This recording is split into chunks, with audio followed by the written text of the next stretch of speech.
Hey, welcome to another Synfig tutorial. Today I'm going to show you how to sort of do bones in Synfig.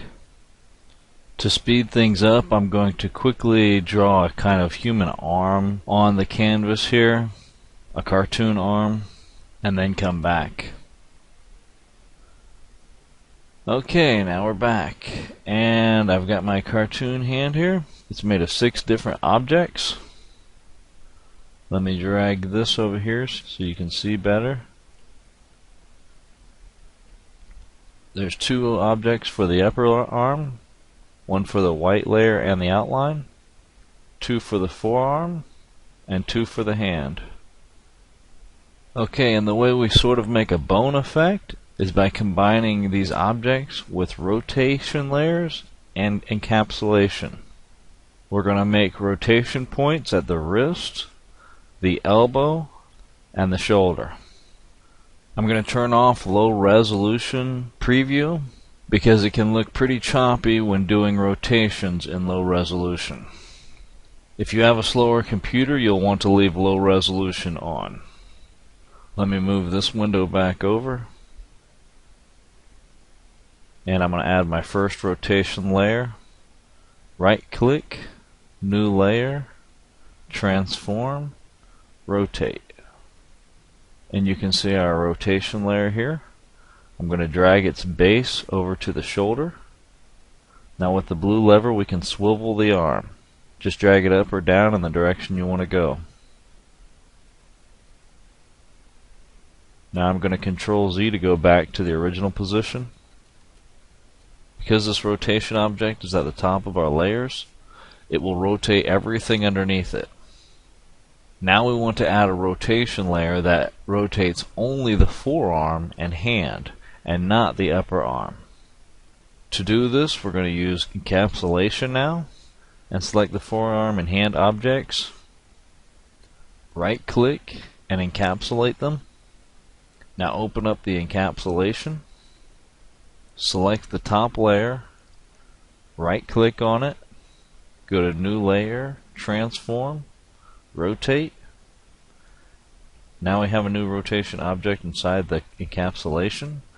Place it right about where we want the elbow to be. And let's test this out real quick. Up, down, undo, undo. Okay, now our elbow's looking pretty good.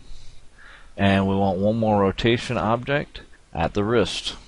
So select our hand objects.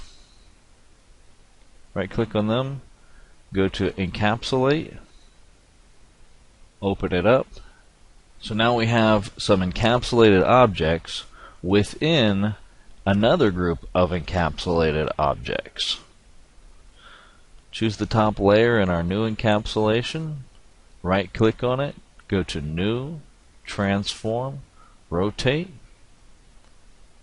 set its location point at the wrist, and test it out here. Down, up, looks good. Undo, undo.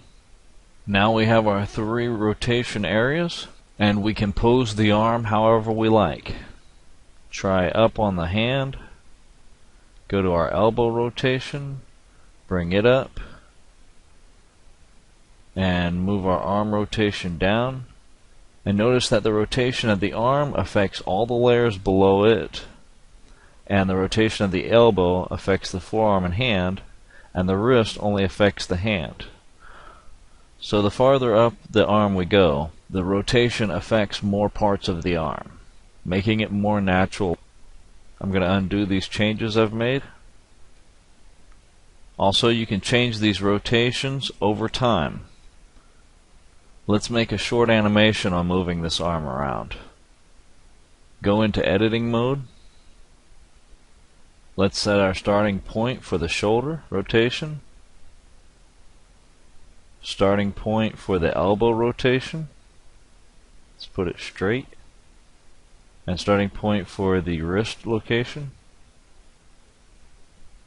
Let's go to 1 second in on the timeline, and I'll rotate the shoulder all the way up. And at 2 seconds, I'll rotate the shoulder to a back down position. Now switch to the elbow rotation.